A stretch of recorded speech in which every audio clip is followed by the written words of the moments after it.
As the first phase of the Sharm el-Sheikh peace accord takes hold, a wave of diplomacy sweeps across world capitals, from Cairo to Berlin, Doha to London. Leaders exchange calls and statements of support, each recognizing Egypt's pivotal role in silencing the guns of Gaza and steering the region forward, or rather towards hope. Join our special coverage on Qnews, where we tackle the latest developments around the world.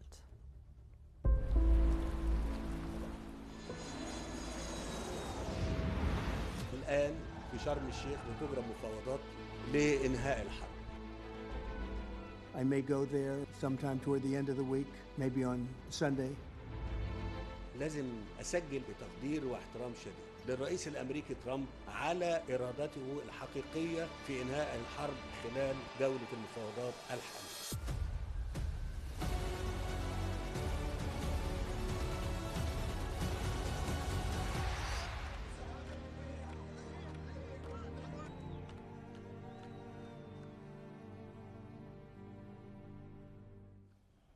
The Gaza ceasefire has officially taken effect following Israel's approval of the Sharm el-Sheikh peace agreement. Israeli media reported that the Israeli occupation army will complete its withdrawal from Gaza within 24 hours, while the release of detainees will begin simultaneously. According to AFP, Israel agreed to a comprehensive deal ending the war and freeing all detainees, with 200 Israeli soldiers joining a joint task force to monitor the truce. A U.S. official confirmed that no American troops will enter Gaza, limiting Washington's role to diplomatic and logistical support.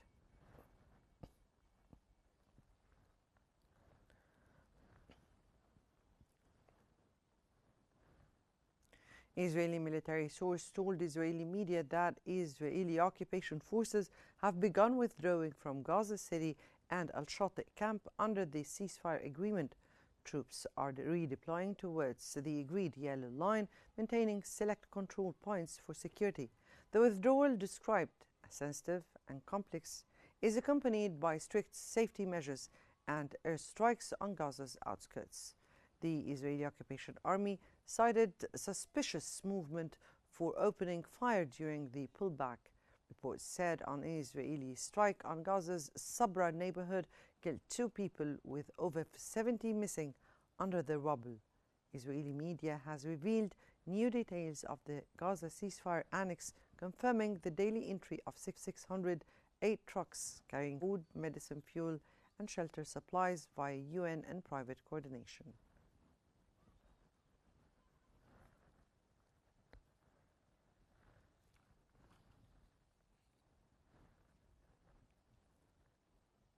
U.S. envoy for the Middle East, Steve Witkoff, has announced that the Israeli occupation army has completed the first phase of its withdrawal from the Gaza Strip.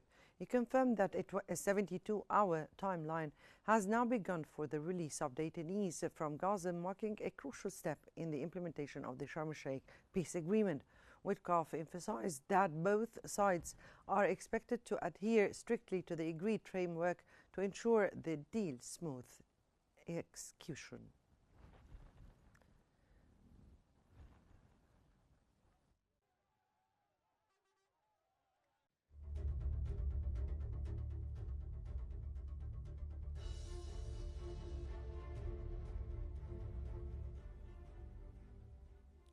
Egypt's President Abdel Fattah el-Sisi has received a phone call from German Chancellor Friedrich Merz to discuss Egypt's coordinated efforts to end the Gaza war and the implementation of the Sharm el-Sheikh peace agreement.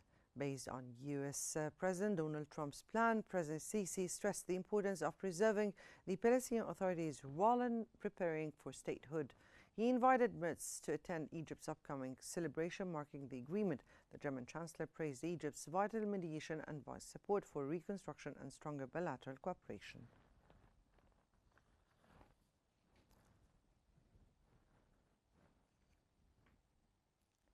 Egypt has dispatched its 48th aid convoy under the ZLI's Provision of Honor from Egypt to Gaza initiative from Rafah to Gaza via Karm Abu Salim border crossing. This marks the first convoy after the Gaza ceasefire officially took effect following Israeli approval of the Sharm el-Sheikh peace plan discussions. The convoy, organized by the Egyptian Red Crescent, includes food, medical, and relief supplies, carrying hundreds of tons of humanitarian aid. Since the war began, Egypt has delivered over 700,000 tons of aid, coordinated by 35,000 along the border.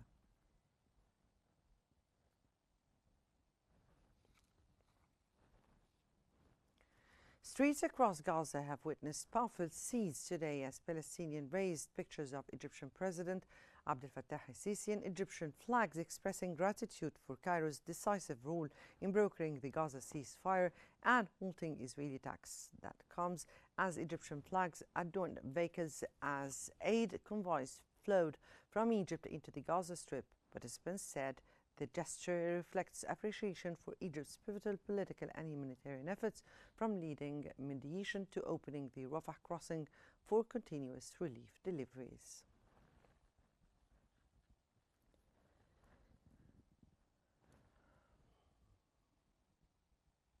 Qatar's Prime Minister and Foreign Minister Mohammed bin Abdulrahman Al Thani has affirmed Qatar's full commitment to fulfilling its humanitarian, historic, and diplomatic responsibilities toward the Palestinians and the region. With the first phase of the Gaza ceasefire now in effect, he emphasized that the success of this initial phase is a collective responsibility requiring coordinated efforts from all parties to ensure the agreement's implementation and to achieve lasting peace and stability in Gaza and the wider region.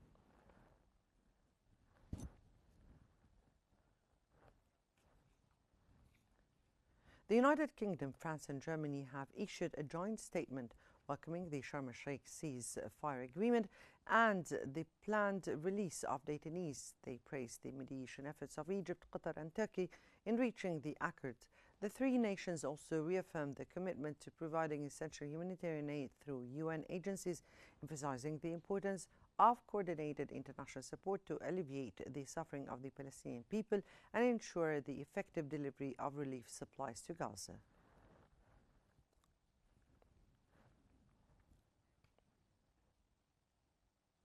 Gaza authorities have announced that 2 years of war have caused over $70 billion in direct damage to vital infrastructure, demanding an urgent national reconstruction plan. The reported losses include the near total destruction of 38 hospitals, 670 schools, and approximately 300,000 housing units. The announcement detailed widespread damage across civil infrastructure, including 835 destroyed mosques and the collapse of basic services. Officials cited a severe humanitarian crisis with over 460 civilian deaths attributed to hunger and malnutrition.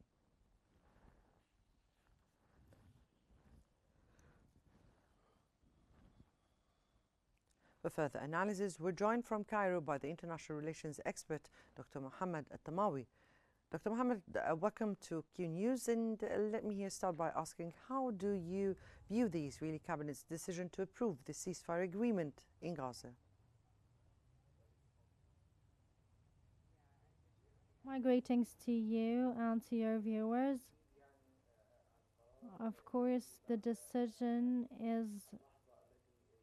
comes after the moment the moment of incomplete ceasefire.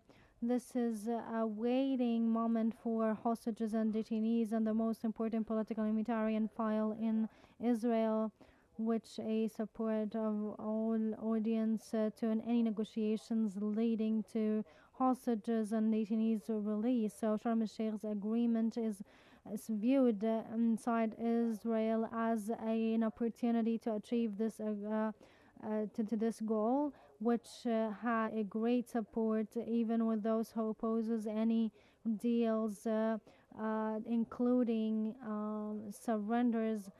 So in regards to the cabinet's decision is appropriate to the Israeli streets, as the agreement is provided by some Israeli leaders as Benjamin Netanyahu. Of course, he is opposed by the finance ministry and IDF minister, also and defense minister, and also with the world condemnation to military operations, with what it entails of civil destruction that led to political isolation and helps in breaking the image and destroying the international Israeli image. So this is in order to reach an agreement that may provide a sense of stability in in Gaza's neighborhood regions,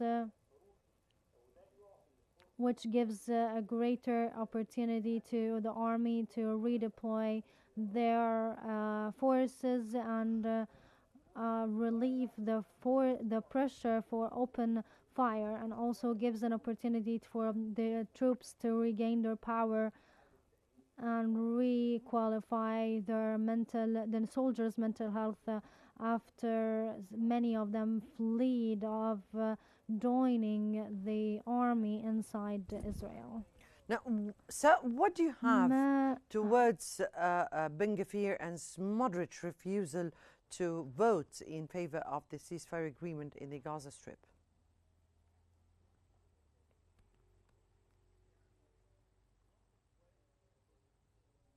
There's a stance and Smotrich's stance in regards to Sharm el-Sheikh's and the path of de-escalation in Gaza is an extreme, inevitable rejection, and reflects the far right faction inside Israel. The rejection of ceasefire before eliminating completely Hamas. Both of the ministers expressed their rejection to this agreement, considering it as a surrender in front of Hamas and retreating from the war goals announced by Netanyahu from its beginning. They see any ceasefire before a complete elimination to Hamas is a betrayal of their soldiers' blood, as they imagine. But this is for Ben Gvir. But Smotrich sees that he expresses. He sees the agreement as a political agreement threatening Israeli security on the long term. So they tried to pressure Netanyahu inside the governing coalition and tried to threaten their withdrawal, but they came back after Kushner's and Witkoff's meeting, and they rejected it completely because they have extreme ideology that want to eliminate and use extreme power, and they trying to invest their extreme stance to enhance their popularity with among the religious coalition, especially after the retreat of Netanyahu's stance, and they symbolize the real far right voice, and it's a kind of being ready to the next election, and they want to have a line or a base of electors who are furious of what is going on. So it may lead to disseminate or dismantle the coalition. Ben Gvir sees that the military forces present is the only guarantee for the war, and we can say that Ben Gvir's and Smotrich's stances were the obstacle, will remain the main obstacle to stabilize Sharm el-Sheikh's achievement, because they can turn the table against Netanyahu in case they move on for implementing all the agreement. But then the U.S. President Donald Trump announced his visit to Egypt to attend the signing of the final agreement to end the war.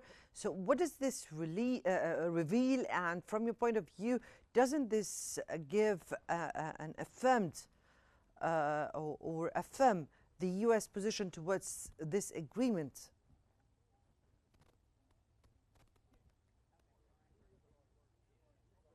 Of course,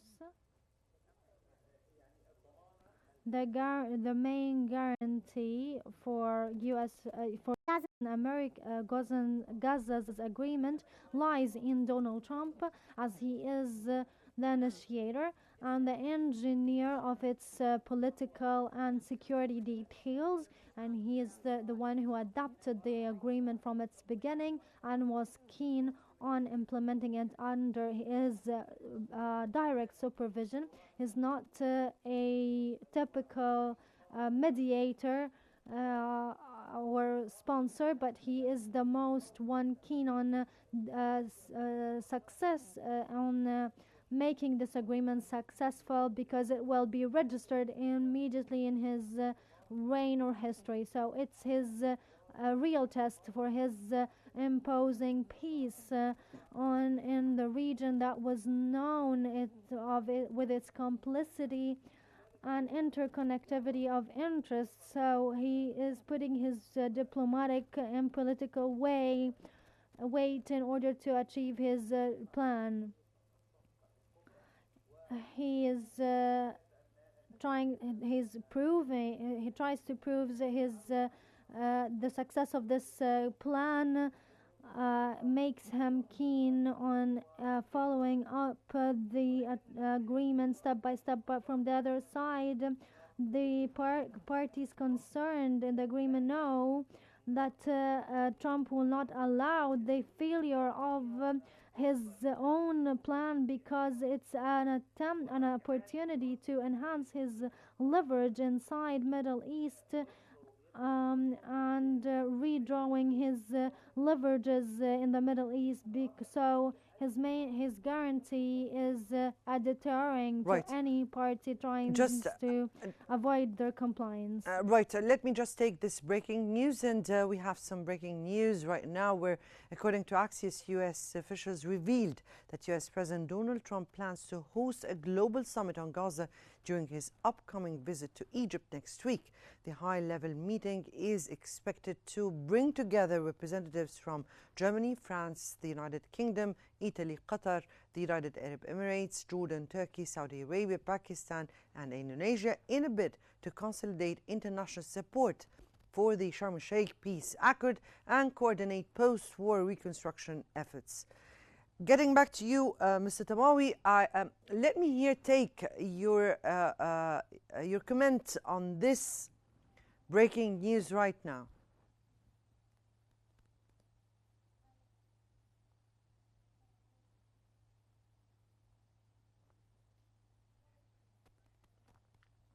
So again, let me take the breaking news right now, where, according to Axios, U.S. officials revealed that U.S. President Donald Trump plans to host a global summit on Gaza during his upcoming visit to Egypt next week. The high-level meeting is expected to bring together representatives from Germany, France, the United Kingdom, Italy, Qatar, the United Arab Emirates, Jordan, Turkey, Saudi Arabia, Pakistan, and Indonesia in a bid to consolidate international support for the Sharm el-Sheikh Peace Accord and coordinate post-war reconstruction efforts. Right. Your comment, Mr. Tamawi, on this breaking news. And in the framework of international guarantees for the second phase will be more difficult. So the U.S. seeks from this for this meeting to enhance their insistence to complete the agreement between Hamas and Israel, because there will be some challenges may hinder this agreement. So they're attending attendance person physically will remove some of the challenges and will be a guarantee safeguard for both parties to achieve all articles, because political understanding is more than a binding legal commitment. So the US is keen on doing this as being the sponsorship and the joint mediator between Egypt, Qatar and Turkey, because they have the direct communication channels with all parties. So having supervision on ground makes the guarantees limited. So what Trump's want from this meeting is to relay a message for all relevant parties that the path of negotiations have to be completed, have to be a deterrence to all operations from both parties, from Hamas as he sees terroristic, and at the same time from Israeli side who sees that has gone beyond in their terrific and audacious operations. So they're trying to keep the peace and the upcoming commitments he's looking forward. So what the U.S. president is doing is in the framework of his visit, in the framework of the invitation by Egypt's president. So it's a great appreciation to the Egyptians' role, pivotal role in the region, of confirming the role, Egypt's position in the international arena. This is a great realization. But then, Mr. Tamawi, if I may ask you here, now, according to what you said, and according to reports, the divide inside the Israeli coalition government here, and you said respectively that it would or it might threaten the agreement. But on the other side, there is this decisive position from the U.S. Revealed by the U.S. President's announcement that he would come to Egypt. Not just he would come to Egypt, but also he will be hosting a global summit here in Egypt. So what does this reveal about the U.S.-Israeli positions towards the development, and what will that, or what we are supposed to be seeing at this upcoming stage?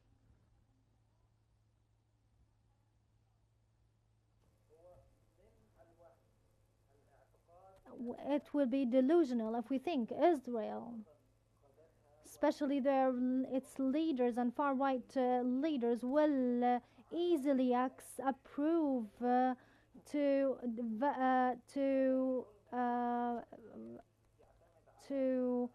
violate the biggest dream of Israel, which entails the biggest control of Palestine, which makes any concession of Israel is an highly unlikely project inside the cabinet. This refers to that the upcoming negotiation will not be easy, and that any attempt to impose solutions on them will be rejected and will face great resistance from far-right Israeli leaders, which makes the balance between international pressure and Palestinian rights is crucial to safeguard any upcoming settlement. Therefore, we cannot deny that Trump, when he felt that this political victory with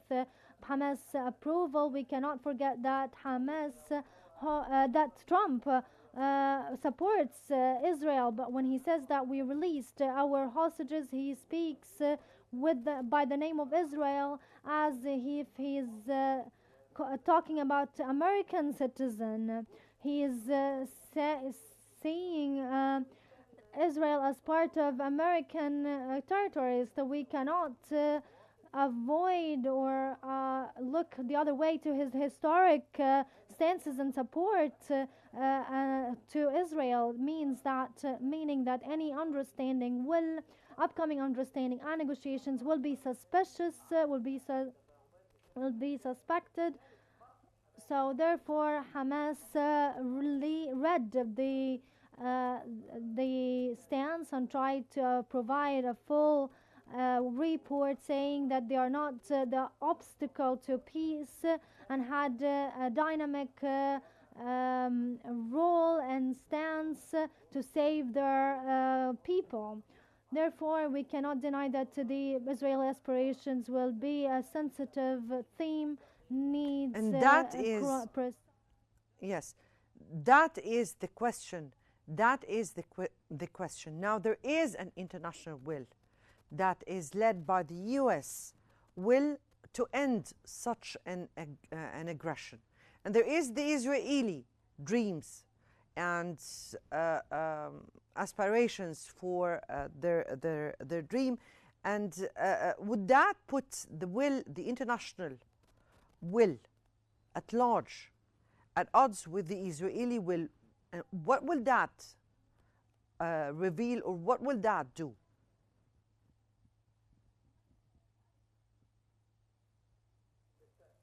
Of course, I agree with you. Now we are witnessing a historic moment in the Arab-Israeli conflict. But there is an important point I have to highlight, because you're talking about international pressure on Israel. Cairo now succeeded in imposing their humanitarian and political view on the international negotiation table. And this is a point I have to highlight because it's pivotal in forcing the US president, because including the point or the article of Palestinian displacement among and this agreement, after hearing Rivera, the Horn agreement, the Century agreement. This is an acknowledgement that Egypt has imposed its view on in the international arena, because it faced one of the most important, one of the most dangerous plans to extract Palestinians from their land. So this, their dream will not be, they will not be blind in regards to it. But when Egypt says that displacement is a red line, and that they cannot violate international laws in regards to this matter, and the importance of keeping peace, because peace for Egypt and the main sponsor to this agreement is important to keep to maintain their interest. Trump is trying to maintain his interests in the Middle East. An important point is that keeping the peace is way more difficult than involving in a war. So Cairo imposed humanitarian political pressure on all international parties, rejected any temporary solutions or unilateral arrangements. Egypt provided its whole view, including ceasefire, opening humanitarian corridors, aid delivery access, and reconstruction within the framework, regional international framework that all parties have to comply with.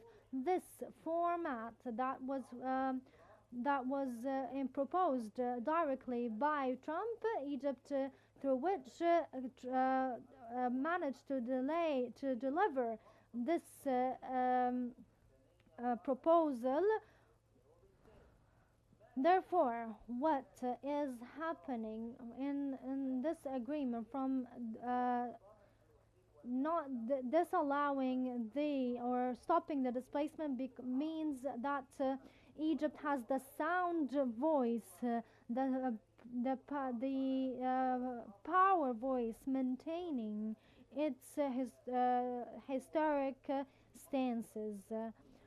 And the Egyptians' leadership Right. firm stances that put this Arab Yes. security. Yes, Dr. Mohammed Tamawi, unfortunately our time is out, but yes, clearly what you're saying here, the sound of Egypt is clear, the sound of peace is clear, peace to prevail. This is what nations are aspiring for. That was Dr. Mohammed Tamawi from Cairo, the international relations expert. We thank you so much for joining us here on Qnews. And I guess that brings us to the end of our extensive special coverage for today, where we have covered all the developments taking place in the Middle East and globally after Gaza's ceasefire officially came into effect. Many thanks for watching, and please don't follow Qnews on YouTube, Facebook, X, Instagram, and TikTok at Qnews EGY to stay informed. Many thanks for watching, and good night.